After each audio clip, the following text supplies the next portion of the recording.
get in out there just now in that awful crowd. Only it's not an awful crowd, it's a good crowd. We're proud to see the folks, but there's a big crowd out there, and I was trying to get through. And all of a sudden, a fella grabbed me, and it was dark. He grabbed me, and he said, I'm going to kiss you or die trying. You ain't saw his name in no death notices, have you? He grabbed me, and he kissed me right on the back of my neck. Right there. He sure didn't know his way around, did he? Well, so you got to be careful of these here fellers. Now, I know. You do. Well, sir, you have to be awful careful of these fellers that takes you out and buys you a big dinner. Them's the ones you got to be careful of. Ooh-wee! Uncle Nabob said it's the same with the automobile. He says a feller don't fill a car up with gas unless he expects to get someplace. But the other day, Lucifer Hucklehead was out hoeing his corn in the hot sun, and one of them Farm Bureau fellers come by. So he says to Lucifer, he says, look here, ain't you afraid that working in the hot sun without no hat will injure your brain? And Lucifer said, don't be silly, mister. If I had any brains, I wouldn't be doing this kind of work. But the rich folks up on the hill they always looking for antiques. They've looked at me several times. Just smiled. One of them laughed right out loud. So the lady of the house, she seen a grandfather clock in the store. You know, one of them great, big old tall grandfather clocks stands about 4 or 5 axe handles tall against the wall. And she said to Smead Stoker, he's working down there for Steve Jones, she says, does that clock run? He said, no, ma'am, it just sits still and wags its tail. Ain't no flies on Smead. Well, later, you know what? I was just thinking about that clock, put me in the mind of Aunt Ambrosia and Uncle Nabob. They got them one of them newfangled clocks the other day. And you know, in the middle of the night, the first night they got it, well, something went wrong on the inside of that old clock, and instead of it striking 1 after 12, it struck 13. It did. Uncle Nabob says, get up, Rosie, and light the lamp. It's later than I ever knowed it to be.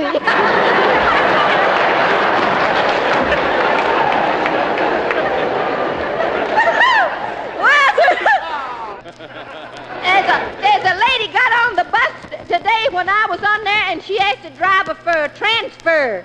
And he says, where are you going? She says, to a party. He said, well, where do you want the transfer to? She said, oh, I'm not going to tell you. It's a surprise party.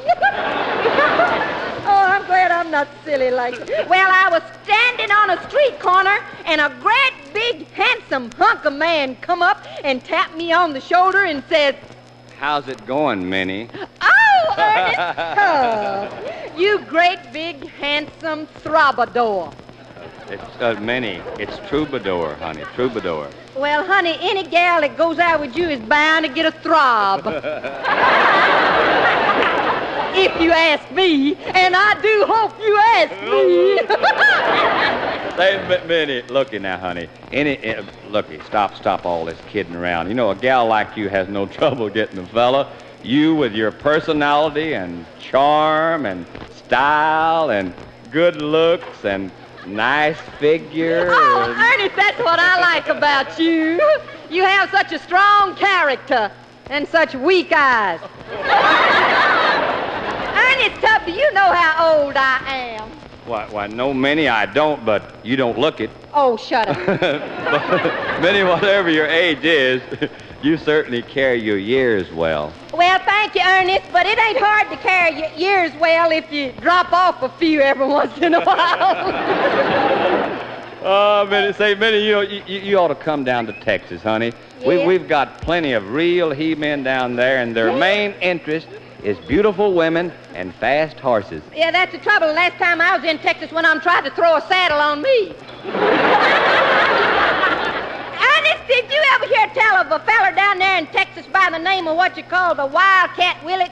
Oh, Wildcat Willet. Oh, I know that booger well. In fact, you know, that is one of the luckiest guys you ever met in your life, Minnie. You know, Yeah? he couldn't drive a horseshoe pitch and hub into the ground without striking oil. You mean he's got lots of money in the bank? Oh, shucks, no. He never puts his money in the bank. He just bails it up. Oh, my. I'd sure like to know more about that, but we've talked so much about Texas, I ain't had time to give you some Grinder Switch. Say, by the way, Minnie, what kind of a place is Grinder Switch? Oh, you'd love Grinder Switch, Ernest. I wish you'd come down there sometime with me. It's so quiet and peaceful down there, you know. Oh, nobody's ever in a hurry to pay their bills. But I've got something to tell you that happened to me.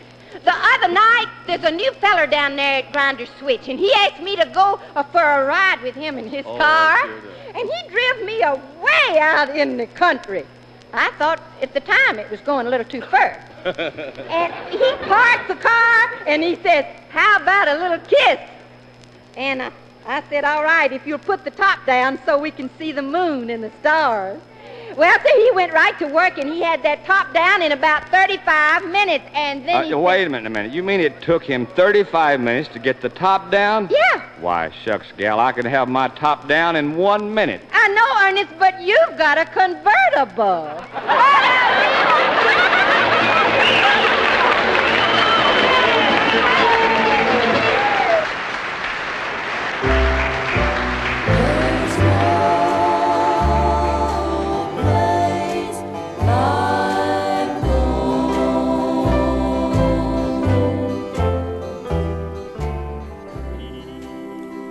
I often think as the night draws nigh of an old house on the hill, a big wide yard, all blossom-starred, where the children played at will. And when the night at last came down to hush their merry din, Mother would look all around and ask, "Are all the children in?" 'Tis many and many years since then. The old house on the hill no longer echoes to childish feet. And the yard is still, so still. I can see it all as shadows creep. It's been many years since then.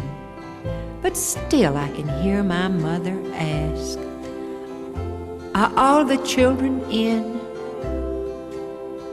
I wonder if when shadows fall and on earth it's our last day, when we say goodbye to the world outside, all tired with our childish play, when we meet the one who loves us all, who died to save us from sin, will we hear him ask, as Mother did, "Are all the children in?"